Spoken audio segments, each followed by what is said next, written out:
اپنے گھر میں جا کے سلام نہیں کرتے. یہ انداز بڑا غلط ہے. اور کہتے ہیں جی ہمیں بڑی شرم آتی ہے. نہیں نہیں، شرم نہیں ہے. ہمارے حضرت فرمایا کرتے تھے جس کو شرم آتی ہے وہ عمل کرتا ہے. جس کو شرم آتی ہے وہ عمل کرتا ہے، اور جس کو عار آتی ہے وہ عمل سے بچتا ہے. عار اور چیز ہے، شرم اور چیز ہے. یہ عار جو ہے یہ ڈھٹائی ہے.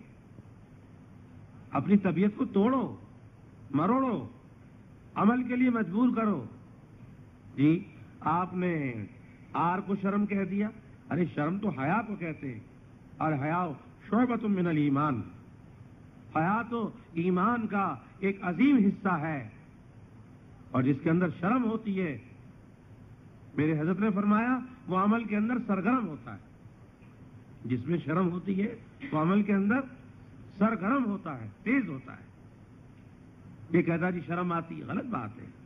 اگر شرم آتی تو سلام کرتا، بلکہ عار آتی ہے کہ میں اور سلام کروں. یعنی میں ہوں اتنا اونچا کہ قطب کی لاٹ پہ بیٹھا ہوا، نیچے اتر ہی نہیں سکتا. عار ہے. یہ عار اور چیز ہے، شرم اور چیز ہے. حدیث پاک میں آتا ہے آپ لوگوں کو دین کی نصیحت کیجیے. دین نام ہے خیر خواہی کا، نصیحت کا، لیکن عار نہ دلائیے. اگر کسی شخص کو آپ نے عار دلائی ہے، جیسے کہ ہمارے ہاں عار دلانے کے یہ جملے ہوتے ہیں، سمجھے، میاں ڈوب مرو ایک چلو پانی کے اندر، ایسی حرکت تم نے کی ہے. ہم ابھی لوگوں کو سنا دیں تو معاشرے کے اندر، ماحول کے اندر، سوسائٹی کے اندر تمہارا جینا دوبر ہو جائے گا. یہ عار ہے. اگر اس سے توبہ نہیں کی اور اس کی دل آزاری دور نہیں کی تو حضرت فرماتے تھے مرنے سے پہلے پہلے وہی گناہ کر کے مرے گا جس کے بارے میں عار دلائی ہے. کیوں نہیں سلام کرتے اپنے گھر میں جا کے؟ حدیث شریف میں تو یہاں تک آتا ہے کہ اگر مکان خالی ہے اور آپ نے جا کے مکان کھولا، اندر داخل ہوئے، خالی مکان کے اندر بھی جا کے سلام کرو. السلام علینا وعلی عباد اللہ الصالحین. سلام کرو خالی مکان میں جا کے. کیوں؟ کہ رجال الغیب بھی ہوتے ہیں، ملائکہ بھی ہوتے ہیں جو مسلمانوں کے گھروں میں برکتیں لے کر آتے ہیں، لیکن اسی گھر میں برکت لے کے آتے ہیں اور اسی گھر میں برکت کے فرشتے اور رحمت کے فرشتے نازل ہوتے ہیں جہاں شراب نہ ہو، جہاں پر جاندار کی تصویر نہ ہو، جہاں پر سور نہ ہو، اور چوتھی بات یہ جہاں پر شرعاً کتا رکھنے کی اجازت نہیں ہے لیکن شوقیہ رکھا ہوا ہے، وہاں بھی رحمت و برکت کے فرشتے نہیں آتے. ہاں جہاں پر حفاظت کے لیے مفتیان اکرام نے کتا رکھنے کی اجازت دی ہو وہ مستثنیٰ ہے. حضرت تھانوی رحمۃ اللہ علیہ بڑی ظرافت کی بات بھی فرمایا کرتے تھے. ایک آدمی نے کتا پال لیا، اس سے پوچھا کہ بھئی تجھے کیا ضرورت تھی اس کتا پالنے کی؟ اس کے لعاب کے اندر بڑا زہر ہوتا ہے، بچنا چاہیے اس سے. کسی نے لکھا ہے کہ کسی برتن میں اگر کتا منہ ڈال دے اور اس کا لعاب لگ جائے تو اس کو 7 مرتبہ دھونا چاہیے، اور 1 مرتبہ مٹی سے بھی دھونا چاہیے، کیونکہ مٹی کے اندر ہے قلمی شورا. اور قلمی شورا کہاں سے لاتا؟ اللہ تعالیٰ نے دنیا کی ساری مٹی کے اندر قلمی شورا پیدا کر دیا ہے سمیت اور زہر کو دور کرنے کے لیے. تو اس شخص سے پوچھا کہ تم نے کتا کیوں پالا، تمہیں کیا ضرورت پڑی تھی؟ آئے کہ میں نے کتا اس لیے پالا ہے، سنا یہ ہے مولویوں سے کہ جہاں کتا ہوتا ہے وہاں فرشتے نہیں آتے. اور اسرائیل علیہ السلام بھی کیونکہ ایک فرشتہ ہے،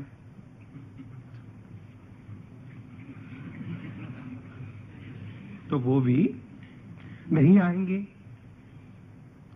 تو میں موت سے بچا رہوں گا.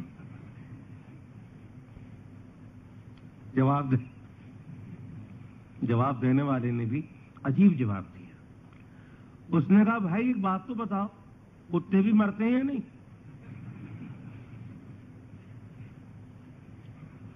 اس نے کہا ہاں کتے تو مرتے ہیں. تو ان کی روح قبض کرنے کے لیے ان کی روح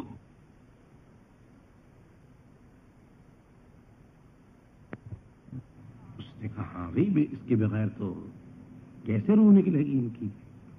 کہنے لگے یاد رکھ کہ مومن کی روح قبض کرنے کے لیے حضرت اسرائیل علیہ السلام تشریف لاتے ہیں، لیکن اگر تو نے کتے کو رکھا تو ان کی تشریف آوری کے برکات سے محروم ہو جائے گا۔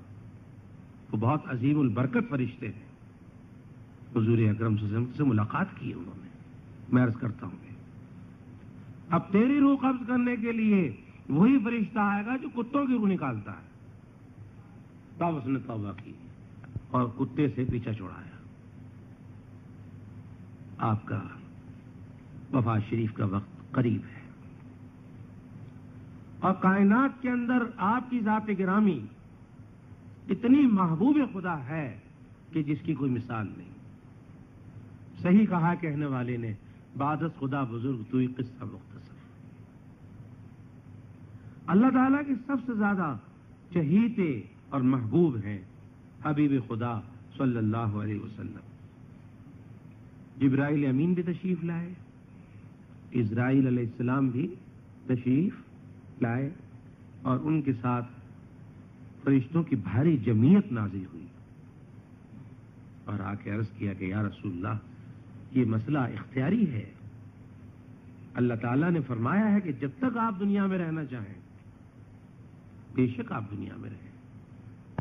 نازل ہوتے ہیں، تابع کر کے بھیجے گئے ہیں، ہم تابع کر کے بھیجے گئے ہیں، جس طرح آپ فرمائیں گے اس طرح ہوگا، ہماری مرضی کا اس میں کوئی دخل نہیں ہے۔ آپ نے کچھ سکوت فرمایا اور جبرائیل امین کی طرف دیکھا کہ کیا صلاح ہے۔ جبرائیل امین نے ایک بات، ایسی عظیم بات عرض کی کہ یا رسول اللہ، اللہ آپ کی ملاقات کا مشتاق ہے۔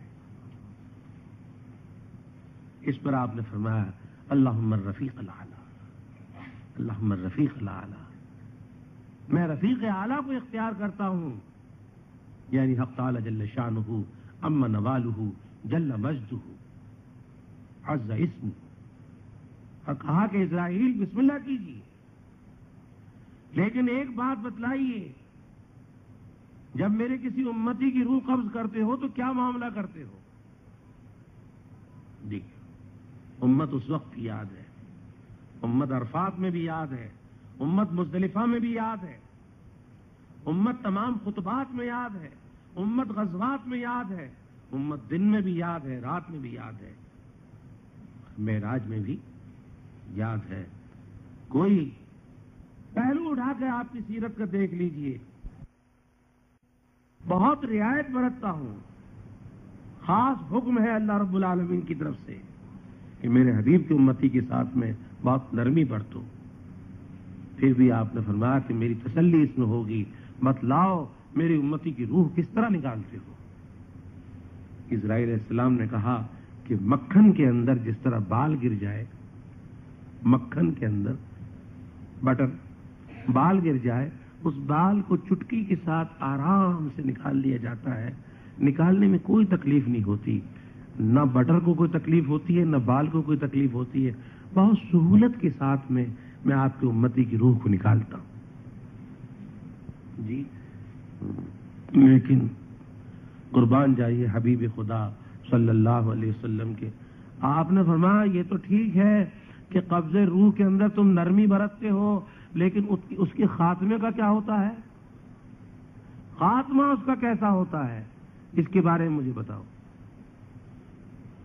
تب اسرائیل علیہ السلام نے کہا کہ یا رسول اللہ آپ تسلی رکھیے، ہم کلمہ طیبہ، ایمان اس کے اندر تلاش کرتے ہیں، اور تلاش کرنے کے بعد چاہے اس کی زبان پر اس وقت نہ ہو، لیکن دل کی گہرائیوں میں جب ایمان کی شاخیں ہمیں مل جاتی ہیں، پوری تسلی ہو جاتی ہے کہ آپ کو امتی ایمان کے ساتھ رخصت ہو رہا ہے، اس کے بعد ہم یہ کام شروع کرتے ہیں۔ میرے حضرت ایک مرتبہ تشریف لائے سکر، بندے کے غریب خانے پہ فرمایا کہ ایک فرشتہ ہے ملہم جو الہام کرتا رہتا ہے، مرنے کے وقت وہ آ جاتا ہے اور یہ کہتا ہے ادھر دیکھ، مرنے والے سے کہتا ہے اپنی پیشانی کی طرف اشارہ کرتا ہے، ادھر دیکھ، پھر اس کو متوجہ کرتا ہے، ادھر دیکھ، اس کی پیشانی پر نور کے حروف لکھے ہوئے ہیں، لا الہ الا اللہ محمد الرسول اللہ صلی اللہ علیہ وسلم۔ اس پہ تحریر جب وہ امتی آپ کا بار بار فرشتے کے متوجہ کرنے سے اس کی پیشانی کی طرف دیکھ کر کلمہ دیکھ لیتا ہے، پڑھ لیتا ہے، دل کے اندر کلمے کے فیضان کو لے لیتا ہے، اس کے بعد حضرت جی نے فرمایا کہ اس کی روح قبض کی جاتی ہے۔ الحمدللہ ثم الحمدللہ۔ ابا جی فرماتے تھے اکثر و بیشتر 100% آپ کی امتی کا خاتمہ اور امت کے ایک ایک فرد کا خاتمہ ایمان پر ہوتا ہے۔ 100% فرمایا جی۔ بہت ہی بڑی ڈھٹائی اور بغاوت طغیان ہو تب جا کے خاتمہ خراب ہوتا ہے، ورنہ اکثر و بیشتر آپ کی امتی کا خاتمہ ایمان ہی پر ہوتا ہے، اور اس کی روح کو بالکل جیسے مکھن میں سے بال نکالا جاتا ہے، سہولت کے ساتھ میں نکالا جاتا ہے۔ عزیزان من، تب حضور اکرم صلی اللہ علیہ وسلم نے فرمایا بسم اللہ، دیر نہ کیجئے، میں بھی اپنے رفیق اعلیٰ سے ملنا چاہتا ہوں۔ کیا شان ہے عزیزان من، سلام کی سنت کو عام کیجئے اور اپنی انا کو، نخوت کو، غرور کو توڑیے، اپنی بیوی کو سلام کیجئے، گھر میں جا کے اپنی بیوی کو سلام کیجئے۔ جی ہاں، اور بھی عورتوں کو بھی چاہیے کہ وہ اپنے شوہروں کو سلام کیا کریں، اور عورتیں عورتوں کو سلام کیا کریں، اور عورتیں عورتوں سے مصافحہ کیا کریں، اور سفر جانے کے وقت یا سفر سے واپسی کے وقت معانقہ کرنا بھی مستحب ہے، مردوں کا مردوں کے ساتھ، عورتوں کا عورتوں کے ساتھ۔ ان سنتوں کو زندہ کیجئے، اس کے اندر بے انتہا فائدہ ہے، دنیا کا فائدہ بھی ہے، آخرت کا بھی فائدہ ہے۔ آپ جب اتباع سنت کا عہد اللہ، معیشت کا مسئلہ بھی حل ہو جائے گا اور جنت کا مسئلہ بھی حل ہو جائے گا، جنت لازم۔ اور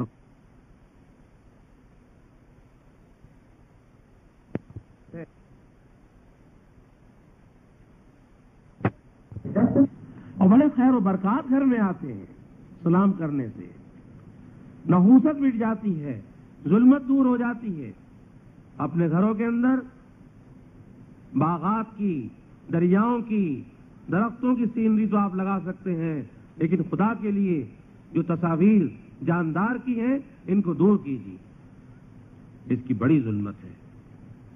مصور اٹھا خواب بیان کرنے والے کو جو کے 2 دانے دیے جائیں گے کہ اس کے اندر گانٹھ لگاؤ، گرا لگاؤ، تب تمہیں عذاب سے نجات ملے گی، نہ وہ گرا لگا سکے گا، نہ عذاب سے چھٹکارے کی کوئی فوری صورت ہوگی۔ لعنت آئی ہے جھوٹا خواب بیان کرنے پر، اور لعنت آئی ہے تصویر بنانے پر۔ جہاں پر مجبوری ہو، جیسے کہ پاسپورٹ ہے، آئیڈینٹی کارڈ ہے، وہاں پر تصویر شوقیہ نہ بنوائیے، ضرورت کی نیت سے بنوائیے، لیکن پھر بھی استغفار کیجیے اور اس تصویر کی نمائش نہ کیجیے، آویزہ نہ کیجیے، فریم میں لٹکا کے نہ رکھیے، دوستوں میں تقسیم نہ کیجیے۔ بچنا چاہیے ایسے کبائر سے، ایسے محرمات سے، بدکاریوں سے، حرام کاریوں سے، گناہ بے لذت خواہ مخواہ بیٹھے بٹھائے اپنے آپ کو خراب کرنا اور اپنی آخرت کو نکما کرنا۔ جو سلام کی سنت کو عام کیجیے اور پہل کیجیے اس کے اندر، اور اس کے اندر واقف اور ناواقف کے فرق کو مٹا دیجیے۔ بس ایک امتیاز رکھیے کہ آپ کے جو مقابل ہے وہ مسلمان ہو، اور آپ کے علم میں ہو کہ یہ مسلمان ہے۔ السلام علیکم پر دسنے کی نہیں تھی جی۔ ایک صحابی آئے، ان کا السلام علیکم، آپ نے کہا 10۔ دوسرے آئے، ان کا السلام علیکم ورحمۃ اللہ، آپ نے فرمایا 20۔ تیسرے آئے، ان کا السلام علیکم ورحمۃ اللہ وبرکاتہ، آپ نے فرمایا 30۔ ایک صحابی نے پوچھا یا رسول اللہ 10، 20، 30 کیا؟ فرمایا جس فرق کے ساتھ سلام کیا ہے، اس فرق کے ساتھ میں نے نیکیاں بیان کی ہیں۔ السلام علیکم پر 10 نیکیاں، ورحمۃ اللہ کے اضافے کے ساتھ 20 نیکیاں، وبرکاتہ کے ساتھ 30 نیکیاں، اور یہیں تک سنت ہے۔ بعض کتابوں میں آتا ہے ورضوانہ ومغفرتہ ورضوانہ، اس کو میرے حضرت فرماتے تھے کہ اتنا اضافہ مناسب نہیں ہے، بس یہیں تک مناسب ہے۔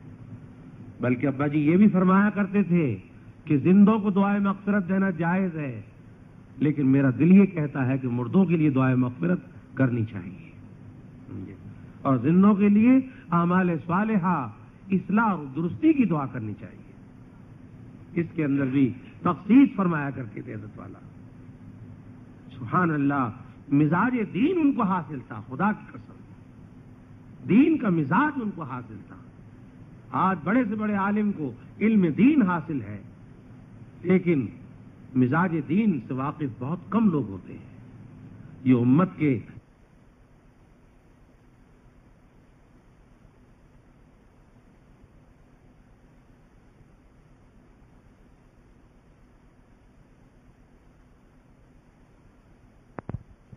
کام لیتے ہیں۔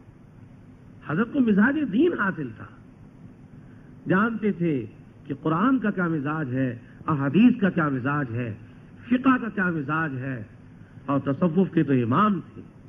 ایک بزرگ نے فرمایا آپ کے شیخ نے تصوف کا پانی پیا ہوا ہے، اور روئے زمین پر اس وقت آپ سے زیادہ کوئی تصوف کا جاننے والا نہیں ہے۔ امام فن تھے، تصوف کے بادشاہ تھے۔ اللہ پاک نے عجیب ملکہ اس فن کے اندر آپ کو عطا فرمایا تھا، عجیب مہارت عطا فرمائی تھی۔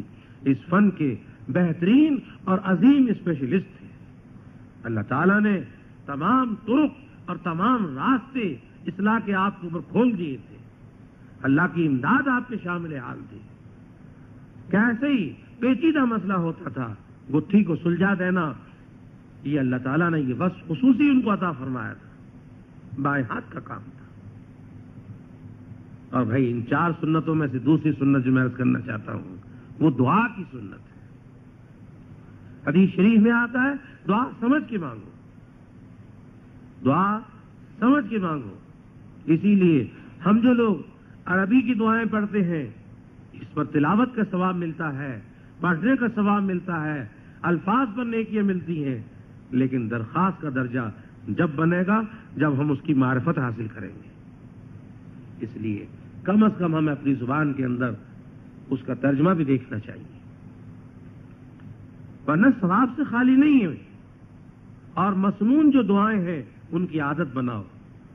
صبح و شام کی کیا دعائیں ہیں، نمازوں کے بعد کی کیا دعائیں ہیں، سوتے وقت کی کیا دعا ہے، اٹھتے وقت کی کیا دعا ہے، وضو کرنے کی اور وضو سے فارغ ہونے کی کیا دعا ہے، درمیانے وضو کی کیا دعا ہے، کپڑا پہننے کی کیا دعا ہے، کپڑا اتارنے کی کیا دعا ہے، گھر میں داخل ہونے کی دعا، گھر سے باہر نکلنے کی دعا، سواری پہ بیٹھنے کی دعا، نئے شہر میں پہنچنے کی دعا، نئی عمارت، نیا پھل، نیا بچہ دیکھنے کی دعا، وغیرہ وغیرہ، بیت الخلاء میں جانے کی دعا، باہر آنے کی دعا، مسجد میں داخلے کی دعا، اعتکاف کی نیت، مسجد سے باہر نکلنے کی دعا، بازار میں جانے کی دعا۔ ان تمام کلمات مسنونہ اور عدیہ معصورہ کو عمل میں لاؤ، بیش بہا خزانہ ہے، اور اس سے آپ کو دولت باطن اور وصول اللہ بہت جلد میسر ہو سکتا ہے۔ حضرت فرمایا کرتے تھے لوگ دوسرے ورد وظائف کے اندر لگ جاتے ہیں اور مسنون اورات کو اور وظائف معصورہ کو چھوڑ رکھا ہے۔ اصل کامیابی اس کے اندر ہے۔ جو دعائیں رسول پاک صلی اللہ علیہ وسلم نے صحابہ کو تعلیم فرمائی ہیں، میرے عزیزوں اس کو اپناؤ، وہ بہت بڑا خزانہ ہے۔ حصن حسین، حزب العظم، حزب قربات عند اللہ وصلوات رسول، جس کو مناجات مقبول کہتے ہیں، مناجات مقبول۔ اور اس پر حضرت نے ریسرچ فرمایا کہ حاجی کو جو رخصت کرنے کے لیے جاتے ہیں، یا اللہ اس کی کیا فضیلت ہوگی؟ جی، جو تلاش کرتا ہے وہ پا لیتا ہے۔ اللہ نے دل میں بات ڈال دی کہ جب آدمی کسی حاجی کو جہاز پر چھوڑنے کے لیے جاتا ہے، کیا اس کے دل میں حسرت نہیں آتی؟ کہ کاش میں بھی جاتا ہوتا. حضرت نے فرمایا کہ یقیناً حسرت آتی ہے. فرمایا اس حسرت نایاب کے اوپر، اس کیفیت کے اوپر، اس طرف جانے کے اوپر وہی ثواب اس شخص کو عطا فرماتے ہیں اللہ تعالیٰ جو جانے والے کو ثواب عطا فرماتے ہیں. جی حکیم اجمیری کے مکان پر بمبئی میں حضرت تھانوی رحمۃ اللہ علیہ نے واعظ فرمایا، اور اس واعظ کے اندر یہ بات حضرت نے ارشاد فرمائی کہ بھائی حاجیوں کو جو رخصت کرنے کے لیے جو حضرات آتے ہیں انشاءاللہ بزن غالب میرا دل گواہی دیتا ہے کہ اس رخصت کرنے پر ان کو حج ہی کا ثواب ملے گا. میرے عزیزو، ہمیں محبت الہی اور تعلق مع اللہ بڑھانا چاہیے. جا کر بھی اور یہ باتیں سن کر بھی اور یہ باتیں بیان کر کے بھی اور ان باتوں کو سن کر اور تڑپ کر بھی ہر صورت میں ہمارا نفع ہے. مدینہ طیبہ کے ساتھ بھی ہمارا بہت عاشقانہ اور والہانہ تعلق ہونا چاہیے. حدیث شریف میں آتا ہے، اس سے پہلے نیت سن لیجئے کہ وہاں جانے کی نیت کیا کرے. اعلیٰ حضرت حاجی امداد اللہ صاحب رحمت اللہ علیہ فیصلہ فرما گئے. بعض علماء آپ کے پاس بیٹھے ہوئے تھے، یوں کہہ رہے تھے کہ مدینے کی زیارت کی نیت سے مدینے کا سفر کرنا چاہیے. بعض علماء نے یہ کہا کہ مسجد نبوی کی زیارت کی نیت سے مدینے کا سفر کرے. حضرت حاجی صاحب نے فرمایا کہ بھائی جامع اور مکمل نیت کیوں نہ کرو. جی مدینے کو شرف حاصل ہوا کس کی ذات سے؟ مسجد نبوی کو شرف حاصل ہوا کس کی ذات سے؟ حضور اکرم صلی اللہ علیہ وسلم کی ذات گرامی کی نسبت سے مدینے کو شرف حاصل ہوا، مسجد نبوی کو شرف حاصل ہوا. تو کیوں نہ یہ نیت کر لی جائے کہ میں حضور کی زیارت اور ملاقات کے لیے جا رہا ہوں. اس میں مسجد کی زیارت بھی ہو جائے گی اور مدینے کی زیارت بھی ہو جائے گی اور سارے برکات حاصل ہو جائیں گے. ہمارے اکابر نے حضرت حاجی صاحب کے اس فرمان کو بہت پسند فرمایا ہے. اور جو آدمی آپ کا مہمان بننے کی نیت سے جاتا ہے اور اس نیت کے ساتھ جاتا ہے کہ میں ان کی زیارت و ملاقات کی غرض سے جا رہا ہوں، اوہو بہت نوازا جاتا ہے، بہت نوازا جاتا ہے. میں پہلی حاضری کے اندر میں یہ نیت نہیں کر سکا تھا. جب میں واپس آیا تب مجھے حضرت سے معلوم ہوا کہ یہ نیت کرنا تھی. بس پھر رو رو کے میں نے ڈھیر کر دیا، یا اللہ مجھے دوسرا موقع عنایت فرمائیے. جب اللہ پاک نے مجھے بہت تھوڑے ہی دنوں کے بعد دوسرا موقع حضرت شیخ کی برکت سے عنایت فرمایا تو پھر تو میں نے اپنے گھر کے اندر بیٹھ کے یہ نیت کی 2 رکعت نفل پڑھ کے، یا اللہ میں یہیں سے نیت کرتا ہوں کہ رسول پاک صلی اللہ علیہ وسلم کی زیارت و ملاقات کے واسطے جا رہا ہوں، میری اس کے علاوہ کوئی غرض نہیں ہے. اور جس دن سے یہ نیت مجھے اللہ نے عطا فرمائی، اللہ پاک نے بے حد نوازا. بہت انعام و اکرام کا مشاہدہ ان سر کی آنکھوں کے ساتھ اپنے حضرت کی برکت سے دیکھا ہے. حضور اکرم صلی اللہ علیہ وسلم نے فرمایا جو شخص حج کر کے میری وفات کے بعد میری قبر کی زیارت کرے وہ ایسا ہے جیسے میری زندگی میں اس نے میری زیارت کی. اور ایک حدیث میں صاف آتا ہے جو حج کر کے میری زیارت و ملاقات کے لیے نہ آئے اس نے میرے ساتھ جفا کی، بے وفائی کی. اور ایک روایت میں صاف آتا ہے جو حج کر کے میری زیارت و ملاقات کے لیے آئے بے شک اس نے 2 حج کیے. اندازہ فرمائیے، اس نے ایک حج نہیں کیا بلکہ اس نے 2 حج کیے. اور یہ بھی فرمایا 2 حج کامل کیے اور مبرور کیے، نیکیوں والے کیے. حدیث شریف میں آتا ہے الحج المبرور لیس لہ جزاء الا الجنہ. آپ صلی اللہ علیہ وسلم نے فرمایا کہ حج مبرور کی جزا اور کیا ہو سکتی ہے سوائے جنت کے، یعنی حج مبرور کی جزا جو ہے وہ جنت ہے. اور میرے حضرت نے ایک عجیب بات فرمائی تھی، وہ بات بھی سن لیجئے. وہ 3 باتیں ہیں جس سے حج مبرور بن جاتا ہے، نیکیوں والا حج بن جاتا ہے. فرمایا پیسہ حلال کا ہو، پیسہ حلال کا ہو، عقیدے درست ہوں، عقیدے درست ہوں، اور کسی اللہ والے کا دامن ہاتھ میں ہو، بیعت و تربیت کا تعلق کسی اللہ والے کے ساتھ میں ہو. 3 چیزیں لے کر جائیے، پھر دیکھیے کہ حج مبرور کس طرح عطا ہوتا ہے. ایسا صحیح ہو، عقیدہ صحیح ہو، اور کسی اللہ کے ولی کے ساتھ میں بیعت و تربیت کا تعلق ہو، اور پھر آپ حاضری اور حج کر کے دیکھیں انشاءاللہ عجیب رنگ آئے گا. عجیب و غریب رنگ آئے گا. حضرت نے راز فاش کر دیا حج مبرور کا کہ 3 باتیں لے کے جاؤ انشاءاللہ مقبول ہو کر جاؤ گے. وہاں سے حج مبرور کی دولت لے کے آؤ گے. اور حج مبرور کی پہچان کیا ہے؟ پہلے سے زیادہ تقویٰ بڑھ جائے, پہلے سے زیادہ تواضع بڑھ جائے, عاجزی اس کے اندر آ جائے. صحابہ نے پوچھا مل حج یا رسول, حج کسے کہتے ہیں؟ حضور نے فرمایا حج جسے کہتے ہیں کہ حاجی سلام کثرت سے کرے, سلام کثرت سے کرے, لوگوں کو کھانا کھلایا کرے, کلام نرم کیا کرے. یہ حج مبرور کی پہچان ہے. جناب پیسے دے دینا آسان ہے اور کھانا کھلانا مشکل ہے. جی کلام کثرت, سلام کثرت سے کرے, لوگوں کو کھانا کھلایا کرے اور کلام نرم کرے. ہندوستان کے اندر تو عجیب بات ہے. ایک صاحب ذکر کر رہے تھے فلاں صاحب جو ہیں ان کو بے حد غصہ آتا ہے. صاحب ان کی طبیعت تو بہت ہی ترش ہے, بہت غسیل طبیعت کے مالک ہے. تو دوسرے نے کہا حاجی صاحب ہوں گے حاجی صاحب؟ ان کے ہاں. تم نے بھائی صحیح پہچانا, جب سے انہوں نے حج کیا ان کا غصہ بہت بڑھ گیا. بتائیے انڈیا کے اندر ہم نے اپنے کرتوتوں سے اتنی بڑی نسبت کو بدنام کرنے کی کوشش کر دی ہے. ایسا نہیں کرنا چاہیے, اس نسبت کی لاج رکھنی چاہیے. یعنی حضور تو یہ فرما رہے ہیں کہ حاجی اسے کہتے ہیں کہ کلام نرم کرے, لوگوں کو کھانا کھلائے, سلام کثرت سے کرے. تو ظاہر ہے کہ جب سلام کثرت سے کرے گا تو یہ بھی تو مجاہدہ ہے. نفس پر زور پڑے گا نہیں پڑے گا؟ جی سلام کا جواب دینا آسان ہے اور سلام میں پہل کرنا مشکل ہے.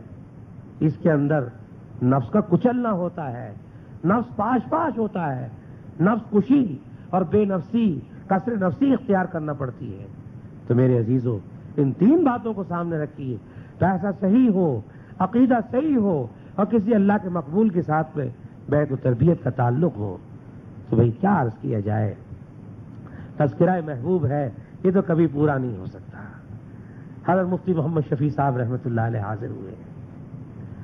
سبحان اللہ, فرمانے لگے, رونے لگے, دل کی تکلیف تھی. طویل قیام فرمایا, پھر پیش نظر گنبد خضرا ہے, حرم, پھر نام خدا سامنے روضہ, پھر شکر خدا سامنے محراب نبی ہے. ارے محراب نبی ہے کہ کوئی طور تجلی. پھر بارگاہ سید کونین میں پہنچا. سیدھا سیدھا سنا رہا ہوں, کرم ان کا کرم, ان کا کرم ہے, کیا ٹھیک ہے. رگ رگ میں محبت ہو رسول عربی کی. فقیہ تھے نا, بہت بڑے فقیہ تھے, مفتی اعظم تھے. رگ رگ میں محبت ہو رسول عربی کی, جنت کے خزائن کی یہی بے سلم. پیش کی جو بے ہوتی ہے نا تو بے سلم کہتے ہیں. فرماتے ہیں جنت کے خزائن کی یہی بے سلم ہے, کیا ٹھیک ہے. پیر مہر علی شاہ صاحب رحمت اللہ علیہ پنجاب کے بزرگوں میں سے ہوئے ہیں ہمارے یہاں, اور حضرت حاجی صاحب سے بیعت بھی ہوئے ہیں. پہلے اور سلسلے میں بیعت تھے, جب حج پر گئے تو حضرت حاجی صاحب کی زیارت کی, بیعت بھی ہوئے, اور حضرت حاجی صاحب نے ان کو اجازت بیعت بھی عطا فرمائی تھی. جب مدینہ منورہ پہنچے, زبان بیچاروں کی پنجابی تھی, فرمان لگے کتھے مہر علی کتھے تیری ثنا, کتھے مہر علی کتھے تیری ثنا, گستاخ اکھیاں کتھے جاڑی ہے. یعنی کہاں یہ مہر علی, کہاں آپ کی تعریف. سمجھے, میری یہ گستاخ آنکھیں کیسے آپ کے روضے پہ پہنچ گئی. کتھے مہر علی کتھے تیری ثنا, گستاخ اکھیاں کتھے جاڑیاں. کیا عرض کیا جائے. حضرت العلامہ مولانا سید سلیمان ندوی نور اللہ مرقدہ کے بھی اشعار عجیب ہیں, جو وہ روضہ اقدس میں حاضر ہوئے فرمانے لگے مکی مدنی مطلبی ہاشمی ہے, مکی مدنی ہاشمی ہے, آدم کے لیے فخر یہ عالی نسبی ہے, آہستہ قدم نیچ جینے کا. سبحان اللہ, بڑے لطیف بزرگ تھے. آہستہ قدم نیچ جینے کا, پست ہو آواز, خابیدہ یہاں روح رسول عربی ہے. اللہم صلی علی سیدنا و مولانا محمد و علی آل سیدنا مولانا محمد وبارک وسلم. ہمارے بزرگوں نے تمنا رکھی ہے شہادت کی اور تمنا رکھی ہے تدفین بقی کی. دعا کیجیے کہ اللہ تعالیٰ سب سے اعلیٰ موت شہادت کی موت ہے وہ ہمیں نصیب فرمائے اور اللہ تعالیٰ ہمیں مٹی بقی شریف کی عطا فرمائے. چھوٹا منہ اور بڑی بات ہے. خاک طیبہ اگر کسی کو نصیب ہو جائے تو بہت بڑی بات ہے, بہت بڑی بات ہے. اور بھائی ہمارے بزرگوں نے ہجرت بھی کی, بڑے بڑے اکابر تشریف لے گئے. 10 حضرت تھانوی کے خلفاء اور 20 علماء دیوبند بقی کے اندر مدفون ہے. اور شیخ المشائخ حضرت مولانا خلیل احمد صاحب سہارنپوری رحمت اللہ علیہ نے جب سہارنپور سے ہجرت فرمائی تو 250 خدام کے ساتھ گئے. اندازہ فرمائیے کیسے حضرات تھے یہ. اور حضرت شیخ مولانا زکریا صاحب بھی تشریف لے گئے. یہ بھی اپنا تام جھام سب ختم کر گئے, چلے گئے. لیکن وہاں پہنچ کر اشارہ ہوا کہ ہندوستان میں ابھی زکریا کی ضرورت ہے. بڑے درجے کے بزرگ تھے, بہت عظیم البرکت تھے, بڑے بابرکت تھے. کیا کہنے. حضرت مولانا خلیل احمد صاحب سہارنپوری نے فرمایا ارے بھائی مولوی زکریا تم واپس چلے جاؤ. اندازہ فرمائیے. بہت اچھا, جیسا حضرت والا کا حکم ہو, لیکن میرے ساتھ وعدہ فرما لیجیے کہ زکریا کو مدینہ نصیب ہو. حضرت مولانا خلیل احمد صاحب سہارنپوری نے فرمایا بے فکر رہو, وعدہ کرتا ہوں کہ آپ کو مدینہ نصیب ہوگا. میرے حضرت فرماتے تھے جب حضرت شیخ الحدیث کی طبیعت بگڑی اور آخری سفر تھا, طبیعت بہت خراب ہوئی اور خیال یہ تھا کہ کہیں رہ نہ جائیں, تو ابا جی نے لاہور میں یہ بات فرمائی تھی مجھ سے جب طبیعت حضرت شیخ کی بہت ناساز چل رہی تھی کہ فاروق میاں رہیں گے نہیں. میں نے کیوں؟ کہ حضرت مولانا خلیل احمد صاحب نے وعدہ فرمایا ہوا ہے ان کو مدینہ مل کے رہے گا, کہ چلے جائیں گے. کیا ٹھیک ہے. اور ابا جی کی بات فرمایا کرتے تھے اگر کوئی آدمی یہ کہہ دے حضرت مولانا خلیل احمد صاحب کی زیارت کے بعد کہ میں نے زمین پر فرشتہ دیکھا ہے تو اس کا قول سچا ہے, اس کا قول سچا ہے. ابا جی نے ایک مرتبہ یہ بات فرمائی تھی کہ میں نے اپنے اسلاف میں سے اپنی کم سنی کے اندر چھوٹی عمر کے اندر 2 بزرگوں کی زیارت کی ہے اور غالباً حضرت کے احباب کو اس کا علم نہیں ہے. میں بہت چھوٹا سا تھا, میں نے حضرت مولانا خلیل احمد صاحب کی زیارت کی ہے. ابا جی نے فرمایا کہ میں نے امیر شاہ خان صاحب خرجوی کی زیارت کی ہے. امیر شاہ خان صاحب ارواح ثلاثہ کے اندر جو ہمارے بزرگوں کی روایات لائے ہیں, حضرت حاجی صاحب سے بھی ملے ہیں, بہادر شاہ ظفر کا دور بھی انہوں نے دیکھا ہے, حضرت گنگوہی حضرت نانوتوی کے ساتھ رہے ہیں. امیر شاہ خان صاحب خرجے والے ارواح ثلاثہ جو حضرت تھانوی کی کتاب ہے اس کے اندر مستقل روایات کا جو ان کا حصہ ہے وہ امیر الروایات کہلاتا ہے. میرے ابا جی نے فرمایا کہ مجھے اللہ نے یہ شرف عطا فرمایا کہ میں نے اپنی کم سنی میں حضرت مولانا خلیل احمد صاحب کی زیارت کی ہے اور امیر شاہ خان صاحب کی زیارت کی. میں نے اپنے اسلاف میں سے ان 2 مقدس بزرگوں کو دیکھا ہے اور خوش ہوا کرتے تھے جب اپنے اکابر کا ذکر کرتے تھے. والہانہ انداز ہوتا تھا. میرے عزیزو کیا عرض کیا جائے, بہت سی باتیں ہیں, بس تشنگی باقی رہنی چاہیے, بلکہ تشنگی مطلوب ہے, تشنگی بڑھنی چاہیے. اللہ تعالی ہم سب کو مکہ معظمہ کی عظمت نصیب فرمائے, حج بیت اللہ نصیب فرمائے, حج اصغر بھی یعنی عمرہ نصیب فرمائے.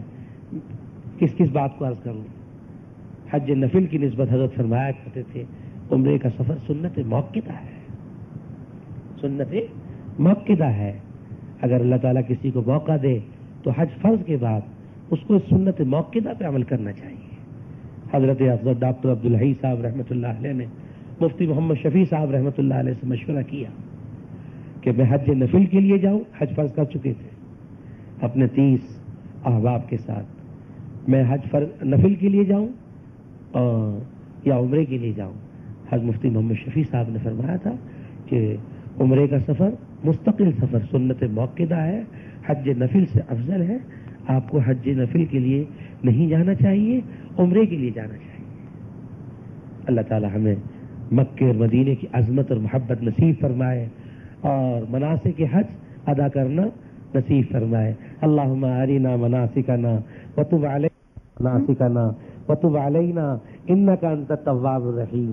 اور بھائی موت شہادت کی اور بقی شریف کی مٹی ہمیں نصیب فرمائے اور سب کو بار بار بار بار بار بار ہے عودہ بعد العودہ عودہ بعد العودہ عودہ بعد العودہ عودہ بعد العودہ, آنے کے بعد پھر جانا, آنے کے بعد پھر جانا, اللہ پاک نصیب فرمائے.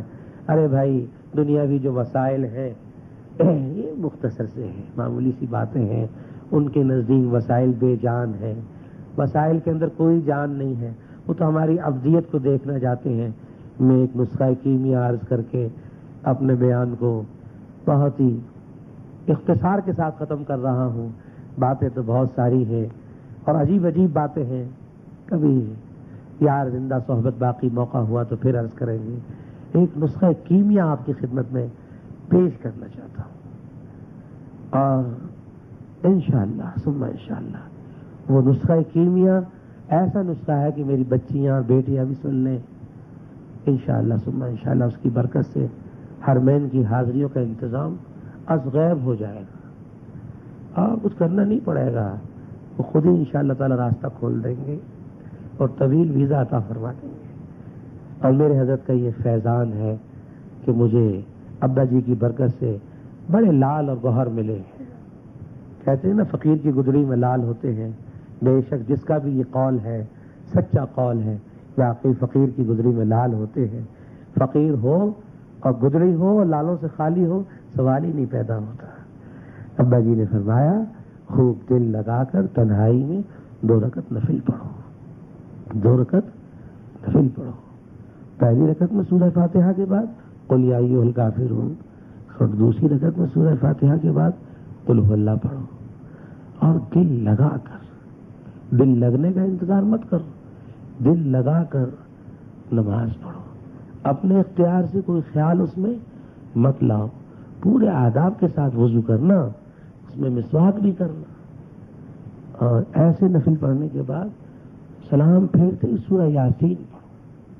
اور سورہ یاسین کے ہر مبین پر 7 دفعہ سورہ فاتحہ پڑھو. اور سورہ فاتحہ پڑھنے کے بعد درود شریف کے ساتھ دعا مانگو اور پھر آگے تلاوت شروع کرو. دوسرے مبین پہ پہنچ کر بھی ایسا ہی کرو, تیسرے مبین پہ پہنچ کر بھی ایسا ہی کرو, حتیٰ کہ 7 مبینوں پر ایسا ہی کرو. تو فرمایا کہ انشاءاللہ حج بھی نصیب ہوگا, عمرہ بھی نصیب ہوگا. حاضریاں توفیق الہی فضل الہی اپنے شیخ کی برکت سے نصیب ہوتی رہیں گی سمجھے. اور جب وہاں حاضری ہو جائے تو جب واپسی ہو تو میزاب رحمت کے سامنے یہ کہہ کر چلے آؤ ان الذی فرض علیک القرآن لرادک الی معاد. بس آپ مجھے بلا لیجئے, میں آپ کے فضل سے آیا تھا, آپ کی توفیق سے حاضر ہوا تھا اور یہ عرض کر کے میں جا رہا ہوں. بس کام بن جائے گا اور لمبا ویزا مل جائے گا. بہرحال یہ شیطانی خیال ہے کہ بچے کو اگر ہم نے عالم بنایا تو یہ کیا کرے گا, کہاں سے کھائے گا. توبہ توبہ توبہ, بہت بری بات ہے, بہت بری بات ہے. یادگاری کا تعلق جو ہے کسی قابلیت سے اور کسی ڈگری سے نہیں ہے. ہمارے ہاں ہندوستان سے ایک شخص ہجرت کر کے گوجراں والے آئے تو وہ بہت پریشان تھے کہ کیا کروں. بیوی بچے ان کے ساتھ تھے, بیچاروں کے پاس 4 آنے کے پیسے تھے, لٹ کر آئے تھے. جب پاکستان بنا تو 4 آنے کے بھنے ہوئے چنے لے آئے اور دن بھر انہوں نے وہ چنے بیچے اور وہ 4 آنے کے چنے بھی تو اتنے آئے نا بھنے ہوئے، مندے کا زمانہ تھا۔ ہم لوگ جب علی گڑھ سے آئے پاکستان تو اس وقت ہمارے یہاں سکھر میں گندم کا نرخ 5 روپے من تھا۔ بہت اعلیٰ کوالٹی کا گندم جو ہے فارمی گندم کہلاتا تھا، 5 روپے من تھا، اتنا سستا تھا۔ تو 4 آنے کے بھنے ہوئے چنے وہ صاحب لائے، وہ چنے بیچے تو 8 آنے ان کے ہو گئے، اور اس میں سے کھاتے بھی رہے، اپنے بیوی بچوں کو بھی کھلایا۔ وہ دن اس طرح گزار لیا۔ دوسرے دن صبح پھر بھڑموجے کی دکان پہ پہنچ گئے اور بھنے ہوئے گرم گرم چنے انہوں نے 8 آنے کے خریدے، 1 روپیہ ہو گیا۔ پھر وہ 1 روپے کے چنے لائے تیسرے دن تو 2 روپے ہو گئے، 2 روپے کے لائے تو 4 روپے ہو گئے۔ جب 4 روپے ہو گئے اللہ نے ان کے دل میں بات ڈالی، دیکھیے وہ روزی رساں ہیں، روزی پہنچانے والے، اور جس روزی کا وعدہ کیا وہ زمین میں نہیں ہے جی، وَفِي السَّمَاءِ رِزْقُكُمْ وَمَا تُوعَدُونَ، وہ آسمان میں ہے۔ ان کے دل میں بات آئی کہ بھئی اب یہ بھنے ہوئے جو چنے ہیں اس کی بجائے ایسا کام کرو کہ کمہار کے ہاں سے جا کے برتن لے لو۔ انہوں نے کچھ چھوٹی سرائیاں، کچھ بڑی سرائیاں، کچھ چھوٹے چھوٹے مٹی کے برتن خوبصورت کمہار کے یہاں جا کر وہ 4 روپے کے خرید لیے۔ خدا کا کرنا وہ 4 روپے کے جو برتن انہوں نے بیچے پھیری لگا کر تو 10 روپے ہو گئے۔ پھر وہ 10 روپے کے لے کر آئے تو 20 روپے ہو گئے، پھر 20 روپے کے لے کر آئے تو 40 روپے ہو گئے، اور 40 روپے کے لے کر آئے تو 70-80 روپے ہو گئے۔ پھر انہوں نے ایک اپنا اڈا ٹھیا لے لیا اور برتنوں کا کام وہاں پر کر لیا، اور ایک کنارے پر چھوٹی سی جگہ پر برتن بیچنے لگے۔ خدا کا کرنا یہ ہوا 100 ہوئے، 200 ہوئے، 1000 ہوئے، 500 ہوئے، اس طریقے سے بات بڑھتی چلی گئی۔ اسی بازار کے اندر ایک سستی سی چھوٹی سی دکان مل گئی، انہوں نے وہ دکان لے لی۔ اس دکان کے اندر بھی اللہ نے اتنی کامیابی عطا فرمائی کہ اس سے پھر بڑی دکان لے لی، باقاعدہ پھر انہوں نے کراکری کا کاروبار کر لیا، اور ایسا کیا کہ جاپان کی اور چائنا کی کراکری بیچنے لگے، اور یہاں تک کہ پھر وہ امپورٹ کرنے لگے، اور بہت بڑی دکان ان کی ہو گئی، اور آج بھی ان کے بچوں کا کاروبار ہے، غالباً وہ اللہ کو پیارے ہو گئے۔ تو ہمارے حضرت جب یہ بات ان کو میں نے سنائی اپنے حضرت کو، فرمانے لگے بھئی شروع سے آخر تک ساری بات لکھ لو، اور لکھ کر یہ کیا بن گیا؟ مالدار بننے کا نسخہ۔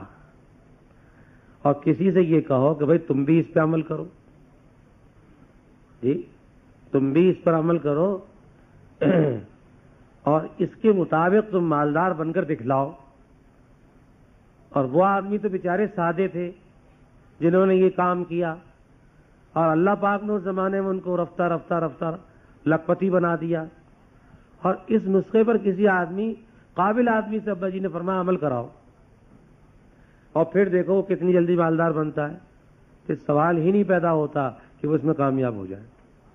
وہ روزی رساں ہے، وہ رازق ہے، وہ رزاق ہے، ان کا ذمہ ہے، وعدہ ہے اپنی مخلوق کو روزی پہنچانا، اور اس کے لیے کسی ڈگری، سند، قابلیت، لیاقت، صلاحیت کی یاد رکھیے کوئی شرط نہیں ہے، وہ جس کو چاہے نواز دے۔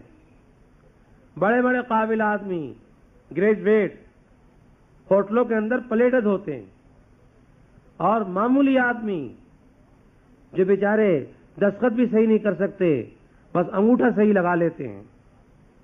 ہم نے ان کو دیکھا، نہ معلوم کتنے شوگر مل ان کے چل رہے ہیں، اور انجینئر سے جب مشینوں کے سلسلے میں بات کرتے ہیں تو عقل دنگ رہ جاتی ہے کہ یہ کہاں سے پڑھ کر آئے ہیں۔ ایک ایک کل پرزے کی بات کرتے ہیں، اور ان کے ماہرین کو سمجھاتے ہیں نہیں صاحب آپ یہاں بھول رہے ہیں، آپ کو ایسا نہیں ایسا کرنا چاہیے۔ تو میرے عزیز میں اس لیے یہ بات عرض کر رہا ہوں، آپ کا وقت ضائع نہیں کرنا چاہتا، آپ اپنے دماغ میں یہ بات بٹھا لیں کہ یہ دنیا داروں کی بات ہے، اور ان کو بھی اللہ پاک روزی عطا فرماتے ہیں۔ روزی کا دار و مدار کسی لیاقت کے اوپر نہیں ہے، قابلیت کے اوپر نہیں ہے، ان کی عطا اور دین کے اوپر ہے۔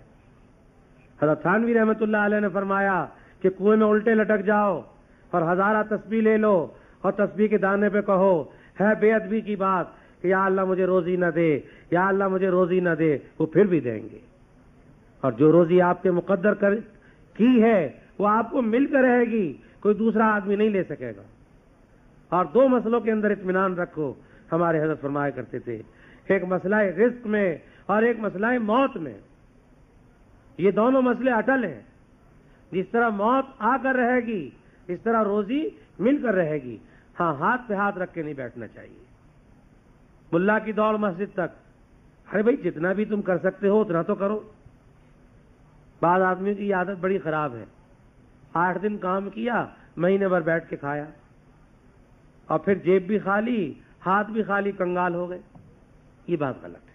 نہیں، میرے حضرت فرمایا کرتے تھے کمانے کے اندر کاہل، سست، غافل، موترا نہیں ہونا چاہیے، بلکہ چست ہونا چاہیے اور کمانے کے اندر بھرپور کوشش کرنا چاہیے.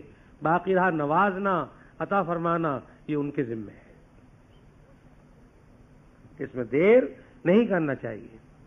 حضرت مسیح الامت نے فرمایا جس طرح عالم پیدا کرنے کی ضرورت ہے، علماء بنانے کی ضرورت ہے، ظاہر ہے کہ دینی مدارس کی ضرورت ہے. اور دینی مدارس کا قیام ضروری ہے تاکہ آئندہ نسل کو علوم دینیاں پہنچتے رہیں. اس لیے ساری قوم پر واجب ہے کہ سرمایہ جمع کر کے دینی مدارس کی خدمت کو اپنا اولین فرض سمجھیں. حضرت تو ایک عجیب بات فرمایا کرتے تھے، علماء اپنے پاس کیا رکھتے ہیں؟ علم. وہ دین کی خدمت کریں علم سے. اور عمرا اپنے پاس کیا رکھتے ہیں؟ مال. وہ دین کی خدمت کریں مال سے. اپنا اپنا کام ہے. بلا عالم یا مسجد کا امام یا مدرسے کا استاد یا شیخ الحدیث یا محتمم جو ہمارے محسن ہیں، ان کے احسانات ہیں، وہ بیچارے پڑھائیں یا بھیک مانگنے کے لیے جائیں؟ سوچیں. کہیں جاتے ہیں تو کہتے ہیں جی رمضان میں آنا، اور رمضان میں پہنچے کہ دیر سے آئے، جی آئندہ سال آنا. اچھا مہینے 2 مہینے کے بعد چکر لگا لینا، پیشگی زکات دینے کی کوشش کریں گے. یہ کیا کھیل بنایا ہوا ہے؟ ان کا کام نہیں ہے، علماء اکرام کا کام نہیں ہے لوگوں سے بھیک مانگنا یا چندے کا سوال کرنا. غلط بات ہے. مال کا فراہم کرنا مالداروں کا کام ہے، اور علم کا فراہم کرنا یہ علماء کا کام ہے. جس کے پاس جو چیز ہے وہ اپنے اپنے کام کو کرے. مالدار مال پیش کرے، علماء علم پیش کریں، کام بن جائے گا اور ذلت و خواری بھی نہیں ہوگی. حضرت اس بات پہ بہت زور دیا کرتے تھے کہ علماء کو چندے کے لیے کہیں نہیں جانا چاہیے، بلکہ خودداری کے ساتھ میں کام کریں اور کہہ دیں کہ بھائی مالی ضروریات آپ پوری کریں اور علمی ضروریات ہم پوری کریں. اللہ تعالیٰ یہ باتیں سمجھنے کی ہمیں توفیق عطا فرمائے. جس طرح امت کے لیے علماء کا وجود ضروری ہے، اور اسی طرح بالترتیب اور منظم کام کے لیے مدارس کی بھی ضرورت ہے، اور مدارس کے ساتھ میں مکاتب کی بھی ضرورت ہے. قرآن پاک کے مکتب گھر گھر میں قائم کیجیے. دینی مائیں بہنیں بیٹیاں بچیاں اپنی اپنی استعداد کے مطابق جو ہے 2-2 4-4 بچیوں کو لے کے محلے میں اپنے گھروں میں بیٹھ جائیں. انشاءاللہ تعلیم قرآن کا سلسلہ عام ہو جائے گا. جس کو جیسا آتا ہے جتنا آتا ہے اتنا پڑھانے کے لیے بیٹھ جائے. بلغوا عنی ولو آیا، رسول پاک صلی اللہ علیہ وسلم نے فرمایا عرفات کے میدان میں اور منا میں بھی یہ بات آپ نے فرمائی کہ تم اگر ایک آیت جانتے ہو تو اسی کو پہنچا دو، ایک بات جانتے ہو اسی کو پہنچا دو. اس کے لیے ضروری نہیں کہ میزان منشب سے لے کر اور بخاری تک کے آپ فارغ التحصیل اصطلاحی عالم ہوں. ان کا اپنا کام ہے، ان کا اپنا اونچا مقام ہے. آپ کو جتنی بات آتی ہے اتنی بات پہنچا دیں. ہمارے ہاں جب جنگ ہوئی ہندوستان سے 1965 میں، حضرت مولانا مفتی محمد شفیع صاحب رحمۃ اللہ علیہ نے اس کو اپنے فتوی شرعی کی روشنی میں جہاد قرار دیا. جب جہاد قرار دیا تو اہل مدارس، اہل خانقاہ، اہل جامعات سب میدان میں آ گئے کہ کیا کرنا چاہیے. یہ تو حضرت مفتی صاحب کا فتویٰ ریڈیو پر نشر ہو گیا.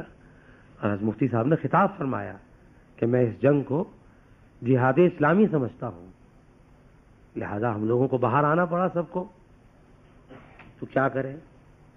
تو ہمارے ملک میں اس وقت ڈاکٹر بہت کم تھے، ڈاکٹر بہت کم تھے، اور زخمیوں کی تعداد مورچے کے اوپر بہت زیادہ تھی.